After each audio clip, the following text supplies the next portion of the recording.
பஞ்சு மிட்டாய் மண்டையா, நான் ஒரு விடைக்கதை சொல்றேன், கரெக்டா ஆன்சர் சொல்லு. டபர சட்டுவாயா, எனக்கே வா, சொல்லு கேப்போம்.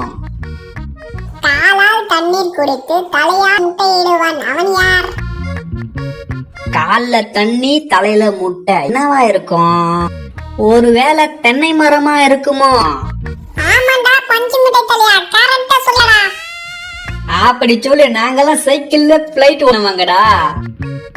பஞ்சு மிட்டாய் தலையா, சைக்கிள் பிளைட்னு கூட பூதி விட்டுடுவேன்.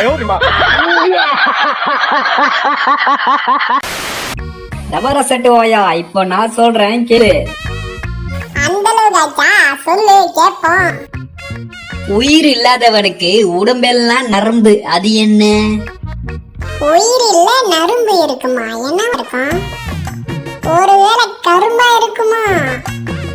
கரும்பு இல்ல டபர சட்டுவாயா, அது பாய். ஆஹா, கஷ்டமா கேட்டு ஈஸியா பதில்ட்டானே. நாங்கெல்லாம் சைக்கிள்ல பிளைட் ஓட்டினவங்கடா.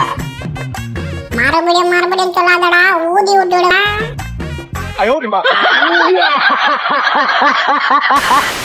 பஞ்சு மிட்டாய் தலையா, இப்ப நான் சொல்றேன். டபர சட்டுவாயா, சொல்லு பாத்துக்கலாம். அவன் வந்தாலும் பிரச்சனை, அவன் வராக்கிட்டாலும் பிரச்சனை, அது என்ன? வந்தாலும் பிரச்சனை, வராட்டினாலும் பிரச்சனையா? அது என்னவா இருக்கும்?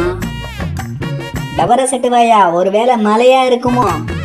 கரெக்டா சொல்லிட்டடா, பஞ்சு மிட்டாய் தலையா. டேய், நாங்கெல்லாம் சைக்கிள்ல ஸ்விம்மிங் போனங்கடா.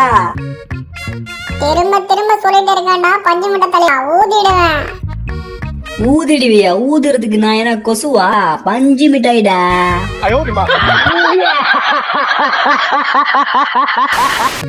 டபர சட்டுவாயா, இப்ப நான் சொல்றேன். நீ சொல்றியா? சரி சொல்லு. ராஜா உண்டு, ராணி உண்டு, ஏன் மந்திரி உண்டு, ஆனா நாடு இல்ல, அது என்ன? இது என்னடா புது கதையா இருக்கு? என்னவா இருக்கும்? பஞ்சு மிட்டாய் தலையா, அது பேப்பர் கட்டுடா. அது பேப்பர் கட்டு இல்லடா, சீட்டு கட்டுடா. பஞ்சு மிட்டாய் தலையா, கொஞ்சம் கன்ஃபியூஷன் ஆயிட்டடா. டேய், நாங்கெல்லாம் சைக்கிள்ல ஸ்விம்மிங் போட்டாங்கடா. பாரா, மறுபடியும் சொல்றான்டா.